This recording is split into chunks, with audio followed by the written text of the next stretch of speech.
Nous sommes vraiment contents ce matin d'être ensemble pour proclamer la parole de Dieu. Nous venons de passer un bon temps d'adoration et de louange. Nous remercions Sœur Berline et Sœur Micheline particulièrement qui nous ont conduits dans cette adoration et cette louange à notre Dieu. Mais nous devons prier pour notre pasteur Timothée Jovin car c'est lui qui devrait prêcher. Et ce matin, mais il nous a appelés pour nous dire qu'il a une fièvre. Donc voilà pourquoi ce matin, il est resté à la maison et c'est moi qui porte la parole. Je vais lire pour vous dans le psaume 50. Tout le chapitre, c'est du verset 1er au verset 23, si je ne m'abuse. Donc, si vous avez votre Bible avec vous, ouvrez-la dans le psaume 50 et nous allons lire tous les versets de ce psaume. Je commence. Psaume d'Asaph. Dieu, l'Éternel parle et convoque la terre depuis le soleil levant jusqu'au soleil couchant. De Sion, beauté parfaite, Dieu resplendit. Il vient, notre Dieu.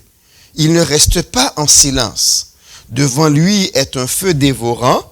Autour de lui, une violente tempête. Il crie vers les cieux en haut et vers la terre pour juger son peuple. Rassemblez-moi mes fidèles qui ont fait alliance avec moi par le sacrifice. Et les cieux publieront sa justice, car c'est Dieu qui est juge. Écoute, mon peuple, et je parlerai. Israël, et je t'avertirai. Je suis Dieu, ton Dieu. Ce n'est pas pour tes sacrifices que je te fais des reproches. Tes holocaustes sont constamment devant moi. Je ne prendrai pas un taureau dans ta maison, ni des boucs dans tes bergeries, car tous les animaux des forêts sont à moi. Toutes les bêtes des montagnes par milliers. Je connais tous les oiseaux des montagnes et tout ce qui se meut dans les champs m'appartient. Si j'avais faim, je ne te le dirais pas, car le monde est à moi et tout ce qu'il renferme. Est-ce que je mange la chair des taureaux? Est-ce que je bois le sang des boucs? Offre pour sacrifice à Dieu des actions de grâce et accomplis tes vœux envers le Très-Haut. Et invoque-moi au jour de la détresse, je te délivrerai et tu me glorifieras. Verset 16. Et Dieu dit aux méchants, quoi donc? Tu énumères mes lois et tu as mon alliance à ta bouche. Toi qui hais les avis et qui jettes mes paroles derrière toi. Si tu vois un voleur, tu te plais avec lui, et ta part est avec les adultères. Tu livres ta bouche au mal, et ta langue est un tissu de tromperie. Tu t'assieds et tu parles mal contre ton frère. Tu diffames le fils de ta mère. Voilà ce que tu as fait, et je me suis tu. Tu t'es imaginé que je te ressemblais, mais je vais te reprendre et tout mettre sous tes yeux. Prenez-y donc garde, vous qui oubliez Dieu, de peur que je ne déchire sans que personne délivre. Celui qui offre pour sacrifice des actions de grâce me glorifie, et à celui qui veille sur sa voie, je ferai voir le salut de Dieu. Si on regarde bien le psaume 50, il donne l'idée d'un tribunal où Dieu siège en vue de juger Israël, son peuple. L'actualité du contenu de ce psaume est présente quotidiennement. Parce que ce qui arrive, on pourrait dire, eh bien ce n'est pas pour moi. Puisqu'il s'agit du peuple d'Israël, il s'agit des relations de Dieu avec le peuple d'Israël, eh bien moi qui vis aujourd'hui au 21e siècle, ce n'est pas pour moi ce qu'il y a dans ce psaume. Eh bien exactement. Le contenu du psaume est présent continuellement et s'adresse à chacun de nous. Alors, c'est quoi le psaume? Comme nous vous l'avons dit, c'est dans le contexte d'un tribunal où Dieu appelle ses témoins parce qu'il est aussi le juge, mais aussi l'instructeur public. Il appelle ses témoins. Le psaume commence pour dire Dieu l'Éternel parle et convoque la terre depuis le soleil levant jusqu'au soleil couchant. Voici les témoins de Dieu. La terre tout entière, depuis l'Orient jusqu'à l'Occident. Quand on parle du soleil levant, c'est l'Orient, le soleil couchant, c'est l'Occident. Et la parole dit de Sion, beauté parfaite, Dieu resplendit.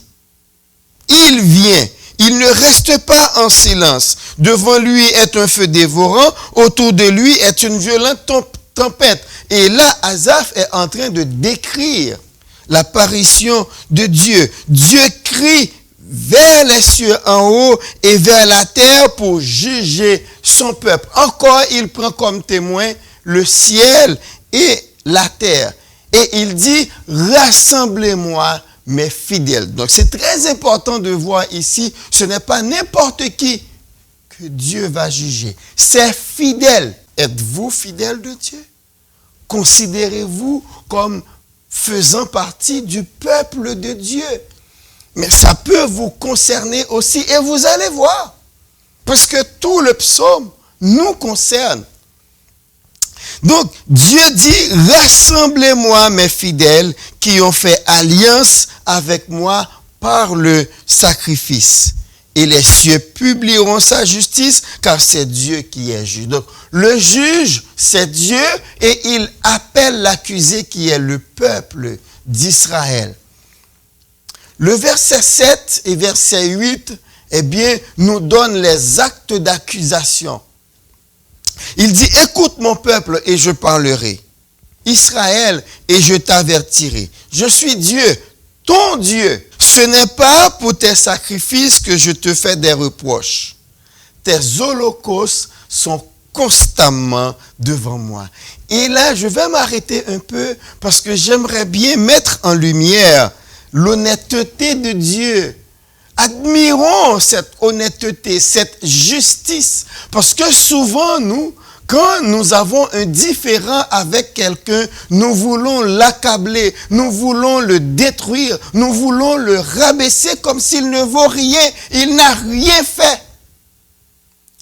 On donne souvent l'exemple d'une femme qui dit à son mari, « Tu ne m'as jamais emmené au restaurant. » Mais le mari lui dit, « Mais chérie, nous avons été au restaurant le mois dernier. » Mais cependant, la femme, pour stimuler son mari, et ça nous comprenons, quand un homme reçoit ça, il se sent accusé.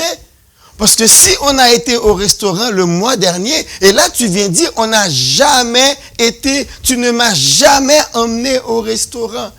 Et là, on peut comprendre le langage des femmes qui se diffère du langage des hommes parce que très souvent, les femmes utilisent des superlatifs.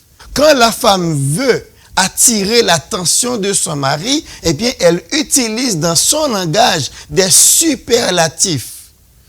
Mais souvent, l'homme se sent accusé. Mais cependant, il faut bien comprendre que les femmes ont un langage qui est différent du langage des hommes. Mais là, nous voyons Dieu qui dit au peuple, écoutez, ce n'est pas pour vos sacrifices que je vous fais des reproches parce que vous êtes bons. Vous m'offrez de bons sacrifices. D'ailleurs, vos holocaustes sont constamment devant moi. Donc Dieu reçoit les holocaustes, mais sauf qu'il y a quelque chose que le peuple manque dans sa relation avec Dieu. Donc c'est vraiment admirable de voir ça. Il est en jugement avec son peuple qui a péché contre lui, mais il ne le cloue pas au pilori pour le rabaisser, pour le détruire. Ils ne le méprisent pas comme des gens qui ne valent rien. Non. Il dit, je reconnais les sacrifices que vous m'offrez. Vos holocaustes sont constamment devant moi. C'est comme si Dieu disait au peuple d'Israël, je connais tes œuvres. Je sais ce que tu fais pour me servir. Et nous allons retrouver le même langage en Apocalypse, chapitre 2 et 3. Quand Jésus-Christ s'adresse aux 7 églises de l'Asie mineure. Regardons ça de plus près. Dans les versets 1 à 4, il dit, écris à l'ange de l'église d'Éphèse, je connais tes œuvres, ton travail et ta persévérance. Je sais que tu ne peux supporter les méchants, que tu as éprouvé ceux qui se disent apôtres et qui ne le sont pas, et que tu les as trouvés menteurs. Je sais que tu as de la persévérance, que tu as souffert à cause de mon nom et que tu ne t'es point lassé. Et là, Jésus dit à l'église d'Éphèse, voilà tout ce que je sais que tu fais. Je sais, quand même, il y a du zèle ici. Mais quand même, ce que j'ai contre toi, c'est que tu as abandonné mon premier amour. Encore, les relations, tu fais des choses, mais tu as négligé la relation que tu dois avoir avec moi. Chapitre 2, 12 à 15, écrit à l'ange de l'église de Pergame. Encore une fois, je sais où tu demeures. Je sais que là est le trône de Satan. Tu retiens mon nom et tu n'as pas renié ma foi, même au jour d'Antipas, mon témoin fidèle qui a été mis à mort chez vous, là où Satan a sa demeure. Encore, tu as des œuvres. Tu n'as pas renié mon nom, mais j'ai quelque chose contre toi. Donc Dieu encourage d'abord, avant d'amener la correction. De 18 à 20, écrit à l'ange de l'église de Thyatire, la même chose. Je connais tes œuvres, ton amour, ta foi, ton fidèle service, ta constance et les dernières œuvres plus nombreuses que les premières. Des œuvres, tu en as, mais ce que j'ai contre toi. Encore, la même chose. On continue au chapitre 3, à partir du verset 1er. Il est dit, écrit à l'ange de l'église de Sardes. Encore une fois, je connais tes œuvres. Je sais que tu passes pour être vivant et tu es mort. Je te connais. Sois vigilant et affermis le reste qui est près de mourir, car je n'ai pas trouvé tes œuvres parfaites devant mon Dieu. Donc, je sais ce que tu fais. J'ai les yeux sur toi. Et il le dit, rappelle-toi comment tu as reçu et entendu, et garde et repens-toi. Cependant, voilà. Donc, Dieu est la même chose pour l'église de Philadelphie. Malheureusement, pour l'église de la Odyssée, il n'y avait rien. Rien à louanger. Il n'y avait que des reproches. Mais il dit, je connais tes œuvres. Je sais que tu n'es ni froid ni bouillant. Puisses-tu être froid ou bouillant? Donc, ce que nous voulons vous faire remarquer ici, c'est que Dieu, dans ses relations avec son peuple, dans l'Ancien Testament, et dans ses relations avec son peuple dans le Nouveau Testament, même quand il a des choses à reprocher, mais il le fait de telle manière que ses reproches soient justifiés. Donc, trop souvent, nous autres, nous faisons le contraire. Ce qu'on veut, on veut détruire la personne. Mais ça n'aboutit à rien. Parce que, en fait, quand vous agissez ainsi, vous n'apportez aucune solution. Vous n'aidez pas la personne. Mais Dieu, quand il fait des reproches, c'est parce qu'il veut aider son peuple à rétablir quelque chose. Donc, il leur dit, voici là où vous êtes bons. Mais j'ai quelque chose contre toi. Donc, Dieu a dit au peuple, ce ne sont pas pour Et là, on va continuer jusqu'au verset 13 où Dieu énumère les choses qu'il a. Écoute, je connais toutes les bêtes des forêts, toutes les bêtes des champs. Je connais les oiseaux. Je connais tout ce qui se meut. Ils sont à moi. Et si j'avais faim, je ne te le dirais pas. Parce que ce n'est pas moi qui mange la viande de tes sacrifices. En effet, ce n'est pas Dieu vraiment qui consomme les viandes des sacrifices.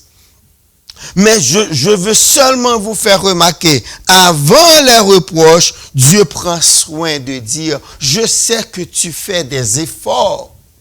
Même quand tu les fais dans une mauvaise direction, mais tu fais des efforts. Et c'est pour cela que je suis venu à toi pour t'aider à corriger le tir. Donc, quant à nous, nous devons prendre l'exemple de Dieu.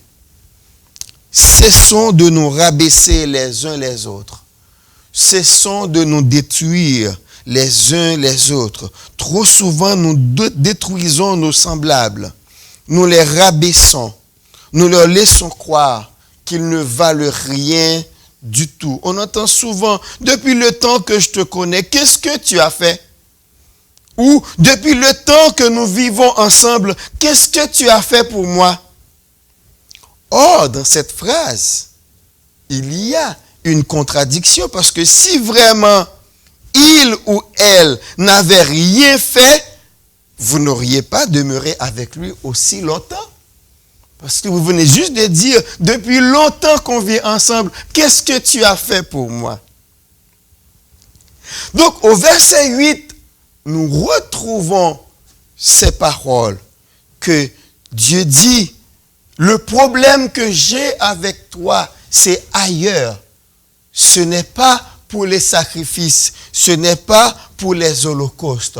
Et le problème du peuple, Ésaïe va en parler. Ésaïe 29, verset 13 dit, le Seigneur dit, quand ce peuple s'approche de moi, il m'honore de la bouche et des lèvres. Mais son cœur est éloigné de moi et la crainte qu'il a de moi n'est qu'un précepte de tradition. Et William McDonald a émis le commentaire suivant à propos du verset 8. Dieu indique clairement d'emblée qu'Israël n'a jamais omis de lui apporter les sacrifices prescrits. Il est fidèle. Il est fidèle dans ce cas-là. Israël est fidèle. Le peuple lui a également toujours offert ses holocaustes. Il est fidèle là-dessus. La faute est ailleurs. C'est quoi? Eh bien, il dit, les enfants d'Israël pensaient que l'accomplissement de ces rites les dispensait de leur obligation à l'égard de Dieu. C'est très important, car souvent, on pense que, j'ai été à l'église ce matin. Donc, certains disent, je vais donner à Dieu sa part du temps. Je vais donner à Dieu son temps et le reste est à moi. Mais vous n'avez rien. Tout le temps appartient à Dieu. Je continue avec les commentaires de William McDonald. Ils agissaient comme des petites filles qui empoisonnent la vie de leur mère toute l'année et qui, le jour de son anniversaire ou bien à la fête des mères, lui offrent une boîte d'excellent chocolat. Vous empoisonnez la vie de la personne pendant toute l'année et pour son anniversaire, vous lui donnez des cadeaux. Ou comme des petits garçons qui oublient toute l'année de remercier leur père pour ce qu'il fait pour eux, mais qui ne manquent jamais de lui offrir une belle cravate le jour de la fête des pères. L'Éternel reproche donc au peuple d'avoir sacrifié sur son autel d'innombrables animaux tout en le traitant avec un mépris glacial. Donc le peuple méprisait Dieu. En ce qui concerne les détails des sacrifices, les Israélites s'étaient montrés méticuleux à l'excès, mais ils étaient gravement coupables d'avoir négligé d'entretenir avec Dieu une relation intime et chaleureuse. Voici la raison pour laquelle Dieu va faire des reproches au peuple d'Israël. Il offre, c'est facile d'accomplir les rites des sacrifices. C'est facile d'accomplir les rites des holocaustes et ils étaient méticuleux là-dedans. Quand vous lisez dans l'évangile de Marc nous parle de certaines habitudes des pharisiens. Comment, quand ils rentrent d'une promenade ou bien du marché, ils ne mangent jamais sans se laver les mains. Ils prennent souvent des ablutions, ils prennent souvent des bains de purification. Mais cependant, Jésus-Christ va les condamner pour être des hypocrites. Parce que tout en faisant ces choses, ils négligent la relation avec Dieu, le vrai service envers Dieu. Et c'est ça que Dieu reprochait au peuple d'Israël dans le psaume 50. C'est ce que Dieu est en train de reprocher au peuple d'Israël dans le psaume 50. Vous faites de bonnes choses, mais c'est juste pour terminer avec Dieu. Une fois sorti du temple, il donne d'eau à Dieu. Et si vous vous rappelez la parabole du bon samaritain en Luc, c'est exactement ce qui se passait avec le lévite et le sacrificateur. Quand ils voyaient l'homme par terre, bien pour eux, ça ne représentait pas Dieu parce qu'ils ont laissé Dieu dans le temple. Seulement, ils viennent dans le temple pour une communion pendant le temps qu'ils sont au temple. Mais dès qu'ils laissent le temple, ils s'adonnent à leurs propres affaires en laissant Dieu dans le temple. Et c'est ceux-là que Dieu reproche au peuple. Le péché du ritualisme. On accomplit un rite et ça finit. Il y a F.B. Meyer, cité par William McDonnell, qui dit ceci. Ce psaume condamne sévèrement l'hypocrite qui se contente d'une obéissance extérieure au rite de la maison de Dieu, mais prive le Seigneur de l'amour et de l'hommage de son cœur. Alors vous allez dire, eh bien, Dieu merci, ici on n'a pas de sacrifice, aujourd'hui on n'offre plus de sacrifice, il n'y a pas d'holocauste, eh bien nous on est bien envers Dieu. Mais regardez bien pour voir dans votre vie. C'est bon de jeûner, c'est bon de chanter, c'est bon de lire sa Bible, c'est bon de prier, oui. C'est bon d'aller dans les services, c'est bon d'être toujours présent au service. C'est bon d'avoir une Bible, c'est bon d'avoir un chant d'espérance. C'est très bon. C'est bon d'aller en mission. C'est bon de donner aux gens nécessiteux. C'est bon de partager ce qu'on a avec ceux qui en ont besoin. C'est très bon. C'est bon de prier pour des malades. C'est bon d'aller visiter les gens qui sont malades. C'est bon d'aller visiter les gens qui sont en prison. C'est très bien. Mais si vous faites cela juste pour se faire voir des hommes, juste pour qu'on puisse dire, voici un bon chrétien. Si vous priez juste afin qu'on puisse dire, c'est un homme de prière, c'est une femme de prière, cet homme jeûne beaucoup.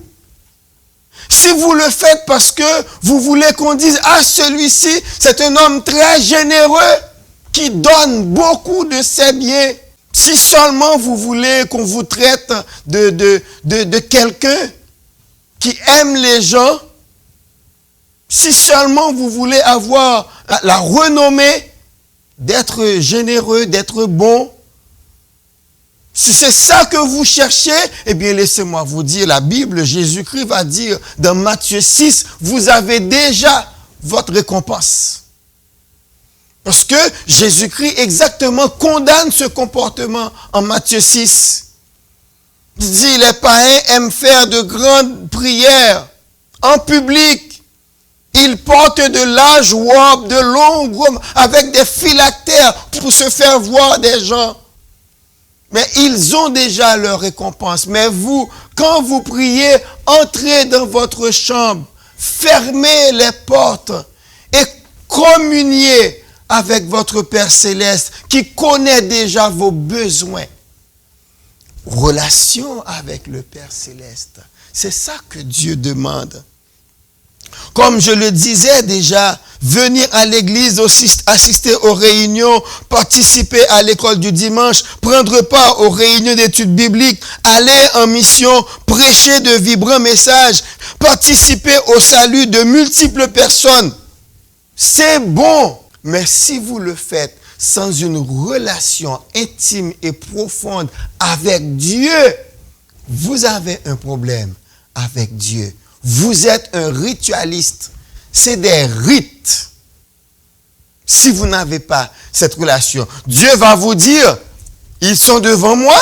Et comme Jésus-Christ va dire dans Matthieu 7, à partir du verset 21, ceux qui me disent Seigneur, Seigneur, n'entreront pas tous dans le royaume des cieux, mais seulement celui qui fait la volonté de mon Père qui est dans les cieux. Plusieurs me diront en ce jour-là, Seigneur, Seigneur, n'avons-nous pas prophétisé par ton nom? N'avons-nous pas chassé des démons par ton nom? Et n'avons-nous pas fait beaucoup de miracles par ton nom? Alors je leur dirai ouvertement, je ne vous ai jamais connu. Retirez-vous de moi, vous qui commettez l'iniquité. Regardez la réponse de Jésus-Christ. Il n'a pas dit, mais non, vous mentez. Mais oui! Ces choses étaient devant Dieu. Oui, Dieu le savait. Vous avez fait ces choses. Mais sauf que vous les avez fait pour vos intérêts personnels. Vous avez déjà reçu votre récompense parce qu'on a dit de vous tout le bien que vous vouliez qu'on dise de vous. Mais vous n'avez pas cherché cette relation avec Dieu. Vous avez prêché l'évangile. Votre évangile a eu de l'effet, oui. Mais c'était un évangile placebo, sans Christ. Il faut faire attention dans notre service pour que ce ne soit pas nous autres, notre propre personne, qu'on sert au lieu de servir le royaume de Dieu. Est-ce que nous sommes en train de faire la promotion du royaume de Dieu? Ou bien est-ce que nous faisons la promotion de notre propre royaume? On peut utiliser le nom de Dieu. Toutes ces choses, on peut les faire. On les fait au nom de Dieu, mais pour soi. Et ça fait toute la différence. Et c'est le reproche que Dieu adressait au peuple d'Israël. Mais ils ne sont pas comptés dans le royaume de Dieu que dans la mesure où nous développions une relation intime avec Dieu. Cette relation intime consiste en la mise en pratique de la parole de Dieu. Et comme Jésus va le dire, les faire sans une relation avec Dieu, mettre la parole de Dieu en pratique, c'est tomber dans le péché du ritualisme. Et Jésus condamne cela. On vient de le voir ensemble dans Matthieu 7, versets 21 à 23. Un exemple de ritualisme serait des parents assidus à amener leurs enfants à l'église le dimanche matin, mais qui à la maison vivent comme des païens. C'est vrai, vous amenez les enfants à l'église, mais ce n'est pas suffisant. Ce n'est pas suffisant parce que votre enfant, il va vous observer. Est-ce que ce que vous voulez qu'il apprenne, est-ce que vous-même, vous le pratiquez? Mais si à la maison, il n'y a pas de dévotion familiale, il n'y a pas de prière familiale, eh bien, comment voulez-vous que votre enfant grandisse dans la crainte de Dieu, en connaissant la parole de Dieu? Il y a un ami à moi qui me disait, il y a des gens qui se plaignent du fait qu'on a enlevé la Bible de l'école. Maintenant, dans les écoles, on ne parle plus de la prière, on ne parle plus de la Bible. Mais cet ami m'a dit, mais frère Élisée, si vous regardez bien, les parents avaient déjà enlevé la Bible de la famille même. Parce que la Bible ne fait plus autorité. Les enfants ne connaissent pas la Bible. Seulement, on les emmène à l'église en espérant que l'église va tout faire. Mais non. Seulement, l'enfant passe combien de temps à l'église? 1h30, 2 heures. Après, tout le reste du temps, et même 2 heures par semaine, vous les emmenez seulement le dimanche matin. Et le reste du temps, c'est vous qui êtes les premiers enseignants de vos enfants. Même quand vous n'avez pas besoin de passer à l'école biblique, demandez au Seigneur. Quand il a dit dans Proverbe 22, verset 6, instruis l'enfant dans la voie qu'il doit suivre. Mais c'est la voie que vous-même, vous avez suivie. Pour instruire l'enfant dans la voie, il faut que vous-même, vous soyez dans cette voie et vos enfants vous suivront. Mais si vous n'êtes pas dedans, les enfants ont plus tendance à observer et imiter ce que vous faites que ce que vous leur demandez de faire. Donc 2 heures à l'église, ce n'est pas suffisant pour donner à votre enfant une culture chrétienne. La culture s'acquiert par des habitudes particulièrement. Aussi, Dieu dira-t-il au peuple d'Israël, je ne prendrai pas de taureau dans ta maison, ni de bouc dans tes bergeries, car tous les animaux des forêts sont à moi. Toutes les bêtes des montagnes, par milliers. Verset 11, je connais tous les oiseaux des montagnes, et tout ce qui se meut dans les champs m'appartient. Et ça, c'est très important aussi. Il y a une leçon à tirer de là. Si Dieu dit au peuple d'Israël, je ne mange pas, ce n'est pas à moi que vous donnez ces choses-là, parce que moi, je les ai en masse, je les ai en quantité industrielle. Donc, quand nous avons le privilège d'apporter quelque chose à Dieu, il faut considérer ça comme une grâce. Parce que Dieu a les anges pour lui offrir des choses. La Bible dit les anges sont des myriades et des myriades qui louent Dieu. Donc si ce matin, nous avons le privilège de chanter pour la gloire de Dieu, mais faites-le de bon cœur, c'est une grâce. Parce que sinon, Dieu aurait pu se passer de nos louanges, de notre adoration. Mais quand il nous invite à venir en sa présence, c'est parce qu'il nous aime. Il est miséricordieux envers nous. Il manifeste sa compassion envers nous pour nous appeler en sa présence. Parce qu'il veut que nous approchions de lui pour obtenir son pardon. Il veut que nous entrions en communion avec lui afin de bénéficier de ses richesses.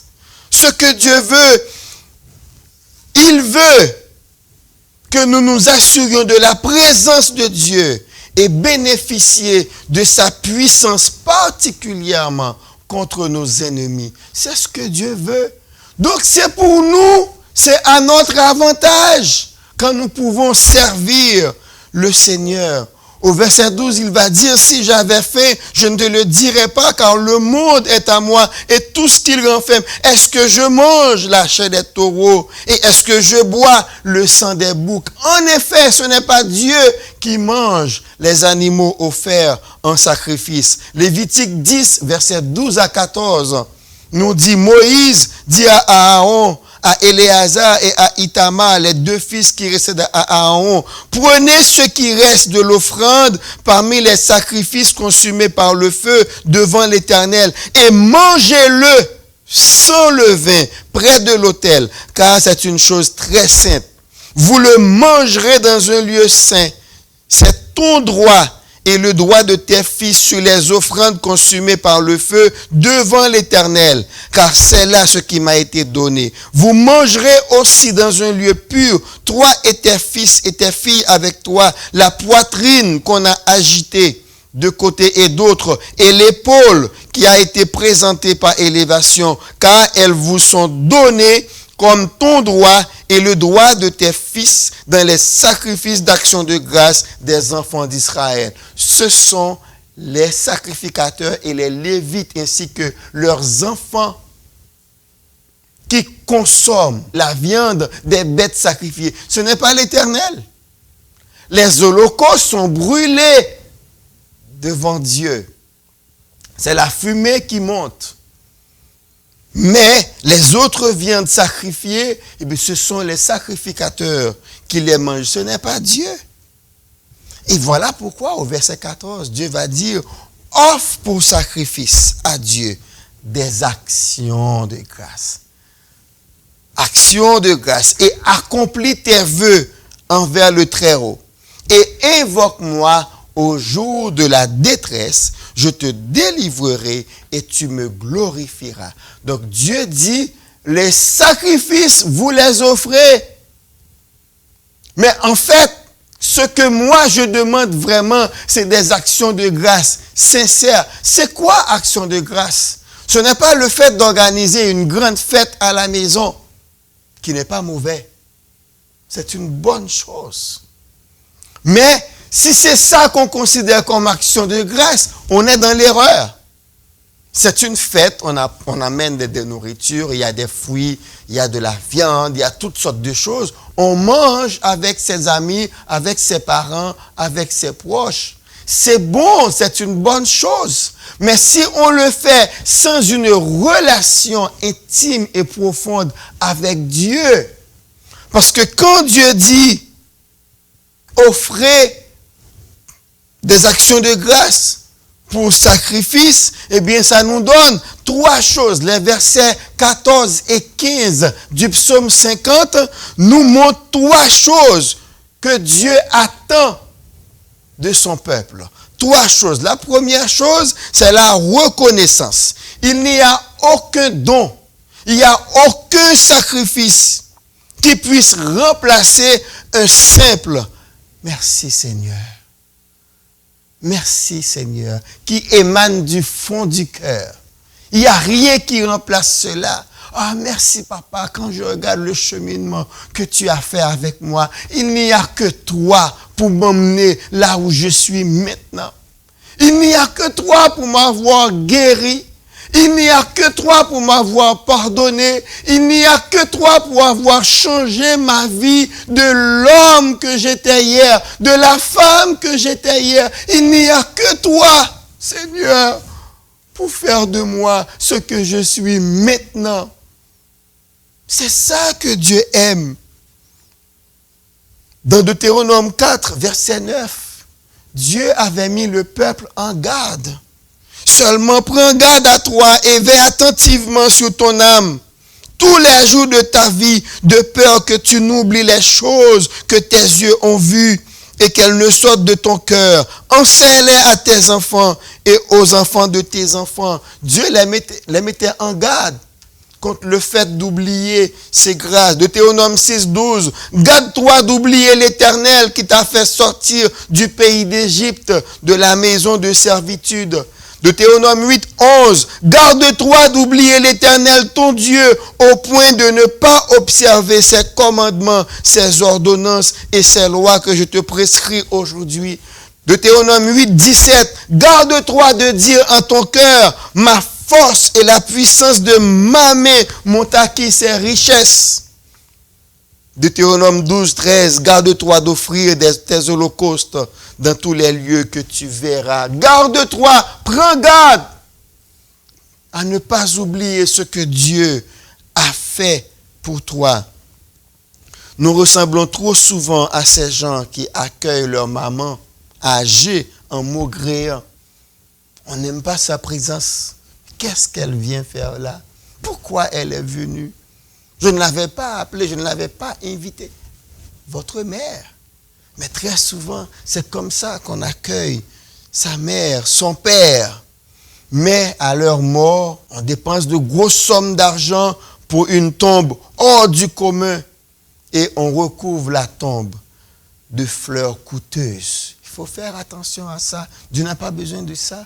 Relation, action de grâce. Deuxième chose que Dieu demande, le respect des engagements. Il dit, accomplis tes vœux envers le Très-Haut dans le verset 14. Le respect, accomplis tes vœux, des vœux d'amour. Oh Seigneur, je vais t'aimer toute ma vie. Vœux d'adoration, vœux de service et de consécration. Écoutez ce que la parole de Dieu dit. Si vous ne pouvez pas prendre d'engagement envers Dieu, ne les prenez pas. Cela veut dire, ne faites pas de vœux. Ecclésiaste 5, 4, 5 nous dit, lorsque tu as fait un vœu à Dieu, ne tarde pas à l'accomplir, car il n'aime pas les insensés. Accomplis le vœu que tu as fait. Mieux vaut pour toi ne point faire de vœu que d'en faire un et de ne pas l'accomplir. Deutéronome 23, 21, 23 nous dit, si tu fais un vœu à l'Éternel ton Dieu, tu ne tarderas point à l'accomplir, car l'Éternel ton Dieu t'en demanderait compte et tu te chargerais d'un péché. Verset 22, si tu t'abstiens de faire un vœu, tu ne commettras pas un péché. Donc, vous n'êtes pas obligé de faire un vœu à Dieu comme si c'est en faisant un vœu et que Dieu va faire ce que tu veux plus vite, comme si vous mettiez Dieu à demeure. Non, ce n'est pas parce que vous faites un vœu que Dieu va agir plus vite. Bien au contraire, le vœu peut constituer un piège pour vous parce que Satan peut vous placer dans des situations où vous ne pouvez pas accomplir ce vœu-là. Mais la Bible dit, si tu t'abstiens de faire un vœu, tu ne commettras pas de péché parce que Dieu est fidèle. C'est lui qui te dit, invoque-moi. Mais pourquoi faire un vœu? Mais tu observeras et tu accompliras ce qui sortira de tes lèvres. Par conséquent, les vœux que tu feras volontairement à l'Éternel, ton Dieu, et que ta bouche aura prononcé. Donc, vous feriez mieux de vous abstenir de faire des vœux, de prendre des engagements envers Dieu que vous n'allez pas pouvoir tenir. Mais Dieu demande, si vous prenez un engagement envers lui, de respecter. Ah Seigneur, j'ai besoin de cet emploi. Si tu me le donnes, je te consacrerai le premier chèque. Et puis quand le premier chèque arrive, ah Seigneur, tu vois, j'ai la maison à payer, j'ai telle facture à payer, j'ai telle dette à honorer, tu vois Seigneur. Mais pourquoi l'avoir dit quand vous n'avez pas le courage et même la foi de l'accomplir? Parce que c'est un manque de foi. Parce que vous avez dit, Seigneur, je vais te donner le premier chèque, et le premier chèque arrive. Mais donne-le, Seigneur, je te l'avais promis, je te le donne. Tu avais toujours pris soin de moi, je sais que tu vas continuer à prendre soin de ma famille. Et puis vous allez voir comment Dieu va se débrouiller pour vous donner de quoi vivre. Mais trop souvent, on ne fait pas ce qu'on avait promis à Dieu. Troisième chose que Dieu demande, selon le verset 15, la communion dans la prière. Invoque-moi au jour de la détresse, je te délivrerai et tu me glorifieras. À travers ces paroles, Dieu nous ouvre une grande fenêtre sur la nature de son cœur. Avez-vous toujours voulu connaître la nature du cœur de Dieu? Eh bien, voilà. Une partie, bien sûr, parce que nous ne pouvons pas sonder toute la nature du cœur de Dieu. Premièrement, Dieu considère comme une charmante mélodie à ses oreilles quand ses enfants prient.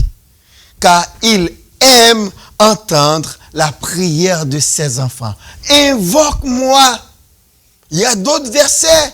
Jérémie 33, 3. Invoque-moi et je te répondrai. Je t'annoncerai de grandes choses, des choses cachées que tu ne connais pas. Dieu aime quand ses enfants viennent devant lui dans la prière. Deuxième chose, il se fait un immense plaisir d'exaucer les prières que lui adressent ses enfants. Et je te répondrai, je te délivrerai. Psaume 37, verset 5 nous dit, recommande ton sort à l'Éternel, mets en lui ta confiance et il agira. Et troisièmement, Dieu accorde une grande importance à la relation intime entre lui et son peuple. Psaume 37, verset 4. Fais de l'Éternel tes délices et il te donnera ce que ton cœur désire. Donc, quand vous développez une relation avec Dieu, parce que délice signifie grand plaisir. Donc, fais de l'Éternel l'objet de ton plus grand plaisir. Et lui, ce que votre cœur désire, il vous l'accordera. Attention, il y a une grande différence entre désir et besoin. Le besoin est indispensable. Mais le désir, on pourrait s'en passer. Mais Dieu dit, il va vous accorder ce que votre cœur désire si vous développez cette relation intime avec lui. Donc c'est très important de regarder cela, car maintenant pour établir une relation avec Dieu, nous n'avons qu'une seule courroie de transmission, c'est Jésus. Ce que Dieu demande maintenant, c'est que par Jésus, nous ayons cette relation avec lui. Jésus-Christ eut à dire, je suis le chemin, la vérité et la vie. Nul ne vient au Père que par moi. Et la Bible nous dit, ceux-là qui ont une relation avec Dieu par Jésus, donc les gens en Christ, ce sont ceux-là qui seront enlevés. 1 Thessaloniciens 4, verset 16. Car le Seigneur lui-même a un signal donné à la voix d'un archange et au son de la trompette de Dieu descendra du ciel. Et les morts en Christ ressusciteront premièrement. Ensuite, nous les vivants en Christ, qui seront restés, nous serons tous ensemble enlevés avec eux sur des nuées à la rencontre du Seigneur dans les airs. Et ainsi nous serons toujours avec le Seigneur. Donc le message de ce matin, c'est premièrement éviter le péché du ritualisme. Nous avons des symboles dans nos cultes, mais ils ne constituent pas la relation avec Dieu. Oui, quand on adore le Seigneur, on chante, mais ce n'est pas toutes les fois qu'on chante qu'on adore le Seigneur. Donc l'adoration doit venir du cœur. Et à certains d'entre nous, si ce n'est à plusieurs, Dieu va dire, vos chants sont devant moi, vos adorations sont devant moi, vos louanges sont devant moi, mais cependant, je n'ai pas cette relation, je n'ai pas une entrée et sortie chez vous. Et apôtre Paul va nous dire en Éphésiens 5, soyez remplis du Saint-Esprit. Et c'est avec ça que nous allons avoir cette relation avec Dieu. Je prie que le Seigneur nous bénisse. Que nous ne soyons pas des chrétiens ritualistes qui respectent les rituels, qui respectent les signes, mais qui développent une grande relation avec Dieu. Et c'est cela que Dieu attend de nous. La reconnaissance, le respect des engagements et la communion dans la prière. Que le Seigneur vous bénisse. Prions. Cher Seigneur, merci de ce que tu nous as permis de partager cette parole avec ton peuple. Seigneur, tu connais les besoins de chaque personne ici présente. Et tu connais aussi les besoins de nos frères, nos sœurs qui nous écoutent actuellement. Papa, tu connais nos besoins à nous. Et tu sais exactement quelle parole va répondre à leurs questionnements et satisfaire leurs besoins. Papa, nous te disons merci et nous te prions d'utiliser ces paroles pour ramener beaucoup de cœurs à toi. Des gens qui pensent le fait de faire ceci ou faire cela, le fait d'aller à tel lieu suffit pour être en relation avec toi. Tu es en train de leur dire, ça ce sont des rites. Mais maintenant, la seule voie par laquelle on peut entrer en relation avec Dieu, c'est par Jésus. C'est la solution que Dieu a donnée maintenant. Ce n'est plus par les sacrifices, ce n'est plus par le fait d'aller au temple, ce n'est plus par le fait de visiter un lieu de pèlerinage, ce n'est plus par le fait d'avoir entrepris un grand voyage. Non! C'est par Jésus-Christ et Jésus-Christ seul. Papa, je sais que ce matin, tu es en train de parler à ton peuple. Fais que, Père, ceux-là qui ne te connaissent pas, mais qui te cherchent partout. Il y en a qui lisent de grands livres, espérant retrouver la paix, espérant retrouver Dieu là-dedans. Mais non, ce n'est pas une lecture qui va vous donner Dieu. La relation avec Dieu se fait aujourd'hui par Jésus-Christ et Jésus-Christ seul.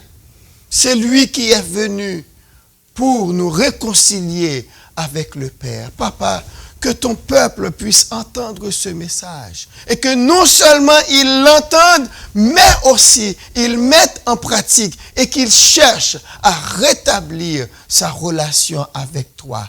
Nous te prions ainsi au nom de Jésus-Christ en espérant que tu vas faire au-delà de ce que nous te demandons. Merci Seigneur. Amen.